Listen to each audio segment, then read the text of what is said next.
Hello guys, welcome to maths by Budhania sir. मैंने observe किया है कि बच्चे एसेसन एंड रीजन जो क्वेश्चंस होते हैं वो उसमें बहुत कंफ्यूज रहते हैं। इवन वो बच्चे जो मैथ्स में फुल स्कोर कर रहे होते हैं वो भी इन क्वेश्चंस को गलत करके आ जाते हैं और फुल स्कोर नहीं कर पाते। तो आज अपन 20 एसेसन एंड रीजन क्वेश्चन सॉल्व करेंगे। कंप्लीट जो बुक में अपने जितने भी चैप्टर्स में से जो भी कॉन्सेप्ट से एसेसन रीजन बन सकता है उसको अपन ने कोशिश की है कि सारे अपन यहाँ पे कवर करेंगे और कुछ ट्रिक्स भी देखेंगे जिससे आपके एसेसन एंड रीजन क्वेश्चंस की जो अंडरस्टैंडिंग है वो बहुत अच्छी हो जाएगी और आप एग्जाम में पक्के से क्रैक करके आओगे ये क्वेश्चंस। तो अगर आपने सारे क्वेश्चन सिंसियरली कर लिए तो इससे बाहर कुछ नहीं आएगा। क्वेश्चंस के सॉल्यूशंस देखने से पहले खुद क्वेश्चंस को सॉल्व करें और फिर सॉल्यूशन देखें और आंसर्स को मैच करें। इससे आपकी भी प्रैक्टिस हो जाएगी। और अगर चैनल सब्सक्राइब नहीं किया है तो चैनल को सब्सक्राइब कर लो। नेक्स्ट वीडियो जो है अपना वो मोस्ट इंपॉर्टेंट 5 मार्कर क्वेश्चंस का रहेगा। अगर वीडियो अच्छा लग रहा है तो वीडियो को लाइक करें और अपने फ्रेंड्स के साथ शेयर करें ताकि उनको भी बेनिफिट मिले। चलिए वीडियो स्टार्ट करते हैं। क्वेश्चन नंबर 1 बोल रहा है। पहले क्वेश्चन नंबर 1 स्टार्ट करने से पहले एक चीज देखो, आप क्या करोगे। जैसे ही असर्शन जहां कंप्लीट होता है वहां पे आप सबसे पहले बिकॉज लगा लोगे। बिकॉज लगाने से क्या होगा, आपकी अच्छी अंडरस्टैंडिंग बनेगी इस क्वेश्चन को सोल्व करने के लिए। कैसे? देखो, असर्शन एंड रीजन के अंदर क्या होता है, असर्शन में एक स्टेटमेंट लिखा होता है, दिस स्टेटमेंट इज करेक्ट और नॉट बिकॉज उसका रीजन ये है। जब असर्शन को आप बिकॉज लगा के आगे जब रीजन पढ़ोगे तो उससे आपकी क्लैरिटी बढ़ेगी। दूसरा एक चीज और देखनी है आपको, उससे आपका टाइम सेव होगा। क्या? आप असर्शन और रीजन दोनों स्टेटमेंट्स को पढ़ो। अगर आपको ये समझ में आ जाता है कि इसमें से कोई एक अगर पक्का फॉल्स है तो इसका मतलब क्या होगा कि आपको आंसर मिल गया है। दूसरा जो स्टेटमेंट है उसको देखने की जरूरत नहीं है, क्योंकि अपने जो ऑप्शंस होते हैं उन ऑप्शंस में कोई भी ऐसा ऑप्शन नहीं होता जहां पे असर्शन और रीजन दोनों गलत हों। जैसे कि यहां पे मैंने लिखा हुआ है कि both A and R true. B option है both A and R true. A and B both options में क्या है, both A and R true. C में क्या है, A is true R is false. And D option में है अपना A is false but R is true. मतलब क्या हुआ, देखो कम से कम एक स्टेटमेंट तो इसमें सही रहेगा। कि इसमें से कोई भी एक स्टेटमेंट अगर अपना रॉन्ग हुआ, इसका मतलब आप सीधा डायरेक्ट क्या करोगे, आंसर पर टिक कर दोगे विदाउट दूसरे को चेक किए हुए। इससे आपका क्या होगा, टाइम बचेगा। इस मेथड को बोलते हैं एलिमिनेशन मेथड। क्वेश्चन नंबर 1 में असर्शन क्या बोल रहा है, if the coordinates of the midpoints of sides AB and AC of triangle ABC are D and E, D and E के अपने को कोऑर्डिनेट्स दिए हुए हैं respectively, then BC is equals to 20 units. Because reason क्या बोला गया है, the line joining the midpoints of two sides of a triangle is parallel to the third side and equal to half of it. अपने को एक चीज समझ में आ रही है यहाँ से कि जो रीजन वाला स्टेटमेंट जो दिया गया है यहाँ पे ये बिल्कुल ठीक है। और ये स्टेटमेंट बेसिकली कौन सी थ्योरम का है, मिड पॉइंट थ्योरम का, याद है। अब अपन असर्शन देखते हैं। असर्शन में क्या बोला है कि एक ट्राइंगल अपने पास में, let's say this is triangle A B C. A B का जो मिड पॉइंट है that is D 3,5 and A C का जो मिड पॉइंट है दैट इज ई -3,-3। और अपने को ये पता है कि ये जो DE है ये पैरेलल होगी किसके, BC के। मिड पॉइंट थ्योरम से पता है भाई अपने को ये चीज। और दूसरा, ये जो DE होगा ये हाफ होगा किसके, BC के, मिड पॉइंट थ्योरम से। तो असर्शन वाले स्टेटमेंट में क्या बोला है कि BC जो है वो 20 यूनिट्स है। तो चेक कर लेते हैं भाई BC 20 यूनिट्स है कि नहीं है। उसके लिए अपने को क्या निकालना पड़ेगा, सबसे पहले D निकालना पड़ेगा। और D का डबल जो होगा वो क्या होगा, BC होगा, क्योंकि BC का हाफ क्या है, DE है। तो यहां से अपन क्या करते हैं, DE निकाल के देख लेते हैं यूजिंग डिस्टेंस फॉर्मूला। तो 3 minus -3 that is +3 square plus 5 minus -3 that is +3 square. तो यहाँ से अपना मिलेगा 36 plus 64 that is √100 and that is 10 units. और अपने को पता है कि जो DE है that is half of B। तो यहाँ से अपने को समझ में आ रहा है कि BE will be equals to 2 times of DE that is 20 units. तो यहाँ पे मुझे बताओ असर्शन बिल्कुल ठीक है और जो रीजन है वो करेक्ट एक्सप्लेनेशन है क्या असर्शन का, बिल्कुल है। क्यों है, क्योंकि ध्यान से देखो अपन ने क्या किया है, इस DE पे पहुंचने के लिए जो असर्शन में बोला गया है उस चीज पे पहुंचने के लिए अपन ने किसका यूज किया है, इस रीजन का यूज किया है। यहीं से तो अपन पहुंचे। तो reason is correct explanation of assertion. Both assertion and reason are correct and R is correct explanation of assertion. So option A is the answer. Clear? Now, in question number 2, assertion is saying the number 8 to the power n cannot end with the digit 0 where n is natural number. यहाँ लगा लेते हैं because reason क्या है इसका, prime factorization of 8 has only two factors 1 and 8। तो देखो यहाँ सीधा सीधा समझ में आ गया कि रीजन बिल्कुल गलत है, क्योंकि क्या 8 जो है वो प्राइम फैक्टर है क्या? नहीं है, 8 प्राइम फैक्टर नहीं है। 8 को अपन और फैक्टराइज कर सकते हैं 2 into two into two, two to the power 3। तो यहाँ रीजन अपना सीधा दिख रहा है अपने को, क्या हो गया? गलत हो गया। तो यहाँ पे अपन क्या बोलेंगे? आर इज फॉल्स, और ऑप्शन सी अपना आंसर हो जाएगा डायरेक्ट। अगर आप ये चीज नहीं देखते तो आप क्या करते? सबसे पहले आप असर्शन चेक करते। असर्शन को चेक करने के लिए आप क्या करते? 8 टू द पावर n करते, फिर उसके बाद में लिखते 2 to the power 3 to the power n। और अपने को पता है कि कोई नंबर 0 से एंड कब करता है? जब उसके प्राइम फैक्टर्स में एक फैक्टर 2 और एक फैक्टर 5 हो। पर क्या इस केस में एक फैक्टर 2 और एक फैक्टर 5 है क्या? नहीं है। तो स्टेटमेंट असर्शन जो है, असर्शन वाला स्टेटमेंट बिल्कुल ठीक है, क्योंकि यहाँ बोला है कि कैन नॉट एंड विद 0। तो यहाँ पे पहले असर्शन चेक किया तो कि ये राइट है, फिर उसके बाद में समझ में आया गलत है, फिर अपन ने आंसर टिक किया। पर अपन ने डायरेक्ट जब असर्शन और रीजन दोनों देखे तो अपने को समझ में आया कि रीजन जो है उसका स्टेटमेंट ही गलत है। तो डायरेक्टली अपन ने क्या कर दिया? टिक कर दिया और अपना टाइम बच गया। ठीक है, तो इस तरीके से आप टाइम सेव कर सकते हो। In question number 3, assertion is saying total surface area of sphere is always equal to its curved surface area. यहाँ लिख लेते हैं because total surface area of sphere is given by 2 pi r square। नहीं जी, गलत बात है। total surface area of sphere क्या होता है? 4 pi r square। तो दिख रहा है कि रीजन गलत हो गया, तो असर्शन तो ऑटोमेटिकली क्या हो गया? करेक्ट हो गया। तो A is true, R is false, C is the answer।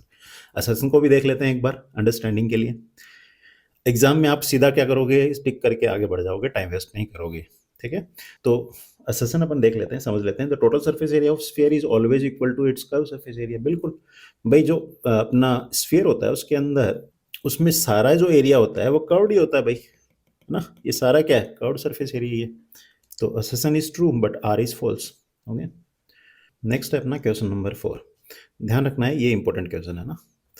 Assertion वाला स्टेटमेंट क्या बोल रहा है? Sum of n terms of an AP is always a quadratic polynomial. यहाँ लगाते हैं बिकॉज रीजन बोल रहा है general term of an AP is always quadratic polynomial. तो यहाँ पे अपने को भी समझ में नहीं आ रहा, तो अपन क्या करते हैं? 1 बाई 1 चेक करते हैं। तो असर्शन को चेक करते हैं तो अपने को पता है कि सम ऑफ n टर्म्स जो होता है that is equals to n by 2 2a plus n minus 1 into D. तो इसको आगे फर्दर सिंप्लीफाई करते हैं तो n by 2 2a plus N D minus D. Next अपन n बाई 2 को अंदर मल्टीप्लाई कर देते हैं तो ये हो जाएगा 2a n बाई 2, 2 से 2 cancel, plus n square D by 2 minus N D. तो यहाँ से ध्यान से देखो, अरेंज करेंगे तो ये हो जाएगा d by 2 n square plus, अब इन दोनों में से मैं क्या कर रहा हूँ? n कॉमन ले रहा हूँ मैं, तो यहाँ पे बचेगा अपना a minus D into N. अब ध्यान से देखो, क्या ये क्वाड्रेटिक पोलिनोमियल है? बिल्कुल है। और किस में है? n में ये क्वाड्रेटिक पोलिनोमियल है। ध्यान में देखो, n स्क्वायर और यहाँ पे n है। क्लियर है? तो असर्शन इज करेक्ट। अब रीजन देख लेते हैं। रीजन में क्या बोल रहे हैं? General term of an AP is always quadratic polynomial. तो देख लेते हैं जनरल टर्म क्या होती है? an is equals to a plus n minus 1 into D. Further इसको सोल्व करेंगे तो ये हो जाएगा a plus N D minus D. और फर्दर थोड़ा सा इसको अरेंज कर लेते हैं तो यहाँ से हो जाएगा N D plus a minus D. तो यहाँ पे बताओ, ये n के अंदर क्या क्वाड्रेटिक पोलिनोमियल है क्या? नहीं, ये लीनियर पोलिनोमियल है। n की पावर क्या है? यहाँ पे हाईएस्ट पावर 1 है, तो ये लीनियर है अपना। तो मुझे बताओ रीजन क्या बोल रहे हैं? कि general term of an AP is quadratic polynomial. नहीं, ये रॉन्ग हो गया। तो reason is wrong, assertion is correct. A is true but R is false. C is the answer. Clear है? Okay. Next है question number 5. Assertion बोल रहा है the perimeter of a sector of a circle of radius R and angle theta is given by 2R plus theta by 360 into 2 pi R. Because यहाँ लिख लेते हैं अपन, because reason क्या है उसका? The perimeter of sector consists of 2 radii and the arc length. तो reason भी ठीक है इसका, रीजन तो ठीक है। अपने को क्या पता है कि भाई सेक्टर जो होता है किसी सर्कल में, तो वो अपना क्या होता है? इस तरीके से होता है, थीटा है, ये अपनी आर है, ये आर है और ये एल है। तो अपन क्या करते हैं? अपन जब पेरीमीटर निकालते हैं इस सेक्टर का, तो अपन क्या करेंगे? तो इसकी बाउंड्री बेसिकली अपने को कैलकुलेट करना है, बाउंड्री का मेजरमेंट लेना है। तो ये कितना हो जाएगा, this is r plus R, that is 2r plus l। और जब अपन फर्दर सॉल्व करेंगे l के लिए, तो यहाँ पे अपने को पता है कि जो ये लेंथ है इस आर्क की, इसके लिए अपने को फॉर्मूला क्या होता है, θ/360 इंटू 2πr। तो यहाँ पे ध्यान से देखो, असर्शन भी क्या है, करेक्ट है। क्या रीजन करेक्ट एक्सप्लेनेशन है असर्शन का? बिल्कुल है, क्योंकि ध्यान से देखो अपन इस फॉर्मूला पे कहाँ से पहुंचे हैं, यहाँ से पहुंचे हैं भाई। और ये कहाँ से आया है, ये किसने बताया है अपने को, ये बताया अपने को रीजन ने। क्लियर है? तो assertion and reason both are correct and reason is correct explanation of assertion, तो option A is correct. Next है क्वेश्चन नंबर 6। assertion बोल रहा है if radius of sphere is doubled its volume will get 8 times। और यहाँ लिख लेते हैं अपन because reason है if radius of sphere is doubled its surface area will get 4 times। Check कर लेते हैं वन बाय वन। तो यहाँ पे असर्शन अपन चेक कर लेते हैं, असर्शन में क्या बोला है। तो असर्शन में अपने को वॉल्यूम के बारे में बात करनी है, तो वॉल्यूम का फॉर्मूला अपने को पता है स्फीयर के, दैट इज 4/3 πr³। मैं बोलता हूँ इनिशियली जो वॉल्यूम है लेट से v है और रेडियस r है। नेक्स्ट जो वॉल्यूम है उसको बोलता हूँ v डैश, और इस बार रेडियस को अपन डबल कर रहे हैं, तो डबल करेंगे तो क्या होगा, 4/3 π2r³। तो यहाँ से अपन ध्यान से देखो, v डैश जो होगा वो होगा 4/3 π2⁻³ दैट इज 8r³। अब इस 8 को मैं बाहर ले आऊँ तो v dash is equal to क्या होगा, 8 टाइम्स 4/3 πr³। और ये इनिशियली अपना क्या था, वॉल्यूम v था, तो v डैश जो होगा वो 8 टाइम्स ऑफ v हो जाएगा। तो अपना असर्शन बिल्कुल ठीक है। रीजन देख लेते हैं, if radius of sphere is double the surface area will get 4 times. तो यहाँ पे सरफेस एरिया भी अपने को पता है कि स्फीयर का, दैट इज 4πr²। ये मैं बोलता हूँ लेट्स इनिशियल सरफेस एरिया है, मैंने रेडियस को डबल करूँगा तो let's surface area is s dash, तो 4π2r²। तो यहाँ से अपना हो जाएगा 4π4r²। इस 4 को मैं क्या करूँ, बाहर ले आता हूँ, तो ये क्या बनेगा 4 टाइम्स 4πr²। और इनिशियली ये क्या था, अपना ओरिजिनल जो सरफेस एरिया था वो था, तो s dash will be equal to 4 times of s। तो यहाँ पे रीजन भी ठीक है। अब मुझे बताओ क्या रीजन करेक्ट एक्सप्लेनेशन है सेशन का? नहीं है। क्यों नहीं है? क्योंकि दोनों ये जो अपने वॉल्यूम एंड सरफेस एरिया दोनों एक दूसरे से लिंक्ड नहीं है। मुझे बताओ इस स्टेटमेंट पे पहुंचने के लिए क्या मुझे इसके रीजन की जरूरत पड़ी क्या? इसकी जरूरत नहीं पड़ी। दोनों इंडिपेंडेंट स्टेटमेंट्स हैं और दोनों ही करेक्ट हैं। तो इसका मतलब क्या हो गया, A and R both are correct, but R is not the correct explanation of A. So option B is the answer. Clear? Now in question number 7, assertion is saying the ratio in which the line segment joining this and this is internally divided by x-axis is 1:2. Okay. Because reason क्या बताया है, formula for internal division is mx2 plus nx1 by m plus n m/2 plus ny1 upon m plus n। ठीक है, reason वाला जो अपना statement है वो ठीक है। अब अपन क्या करते हैं, असर्शन चेक कर लेते हैं। असर्शन में क्या बोला है कि अपने पास 2 पॉइंट्स हैं, let's say this is 2, -3 and next point जो है दैट इज 5, 6। अब क्या बोल रहा है, इसको ज्वाइन करने वाली लाइन को बेसिकली क्या कर रहा है, एक्स एक्सिस जो है वो कट कर रहा है कहीं पे। मैं बोलता हूँ इस पॉइंट पी पे लेट से ये कट कर रहा है, तो इस पॉइंट के कोऑर्डिनेट्स क्या होंगे, वाई कोऑर्डिनेट तो 0 होगा पक्का, क्योंकि ये जो पॉइंट होगा ये एक्स एक्सिस पे लाई कर रहा होगा, तो वाई कोऑर्डिनेट इज 0 और एक्स कोऑर्डिनेट को बोलता हूँ लेट से एक्स। अब अपने को क्या निकालना है कि जो ये रेशियो है, इस रेशियो को मैं बोलता हूँ लेट से m/n है। भाई सेक्शन फॉर्मूला अपने को यूज करना है, तो अपने को m/n का रेशियो निकालना है। बेसिकली क्या होगा, अब ध्यान रखना है यहाँ पे अपने को वाई कोऑर्डिनेट लेते हुए आगे बढ़ना है, क्योंकि अपने पास में वाई कोऑर्डिनेट अपने को पता है 0, तो सिर्फ अपने पास में वेरिएबल क्या हो जाएगा, m और n हो जाएगा, क्योंकि अपने को y1 पता है और y2 पता है। ये क्लियर है? चलो अब निकालते हैं। तो अपने को पता है कि 0 will be equals to m times of 6 that is 6m plus n times of -3 so -3n upon m plus n। अब m प्लस n को इधर ले जाएंगे तो 0 हो जाएगा, तो यहाँ से अपना बनेगा 6m - 3n इक्वल्स टू 0। सो यहाँ से अपन 3n को राइट हैंड साइड ले जाते हैं, तो ये 6m इक्वल्स टू 3n, और यहाँ से अपन क्या करें, इस m को इधर ले आते हैं और 6 को इधर ले आते हैं, m/n हो जाएगा इधर, उधर हो जाएगा 3/6, दिस इज 1/2। तो अपना ध्यान से देखो, यहाँ पे भी असर्शन में भी जो स्टेटमेंट था उसमें बोला गया था कि 1:2 में डिवाइड कर रहा है, तो m/n को अपने यहाँ से अपने को क्या मिला, 1:2। तो अपना असर्शन भी ठीक है, रीजन भी ठीक है। क्या रीजन करेक्ट एक्सप्लेनेशन है असर्शन का?